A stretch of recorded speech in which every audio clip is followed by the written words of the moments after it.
शिवसेनेचा आज 59वा वर्धापन दिन. षण्मुखानंद सभागृहात उद्धव ठाकरेंची तोफ धडाडणार, तर वरळीतल्या एनएससीआय डोममध्ये एकनाथ शिंदे कार्यकर्त्यांना करणार संबोधित.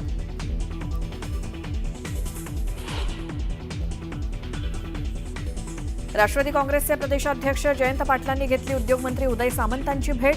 दोघांमध्ये जवळपास 1.5 तास चर्चा झाल्याची सूत्रांची माहिती.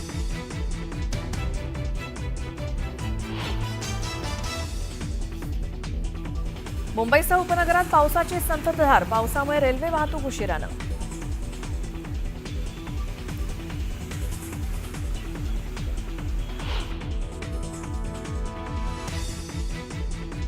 फाल्कन 2000 जेट्सची नागपुरात होणार निर्मिती.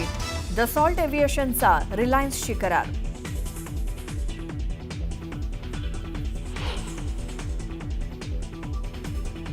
माऊली माऊलीच्या गजरात. संत ज्ञानेश्वर माऊलींच्या पालखीचा आज पंढरपूरकडे होणार प्रस्थान.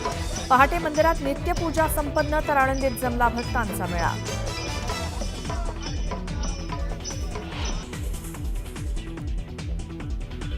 इस्रायलचा इराणच्या तेहरानमधील लष्करी छावण्यांवरती हल्ला. इराणमध्ये आतापर्यंत 585 नागरिकांचा मृत्यू, तर इराणकडूनही इस्रायलवरती पुन्हा हल्ला.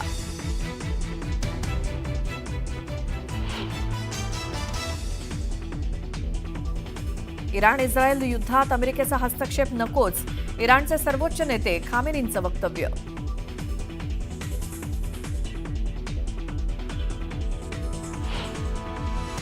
इराण इस्रायल युद्धामध्ये रशियाची एंट्री. जर अमेरिकेनं इस्रायलला लष्करी मदत केली तर पश्चिम आशियात गोंधळ उडेल. रशियाचे राष्ट्राध्यक्ष पुतिन यांचा इशारा.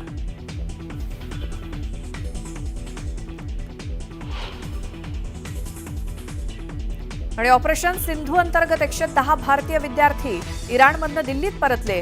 विद्यार्थ्यांमध्ये 90 काश्मीरींचा समावेश.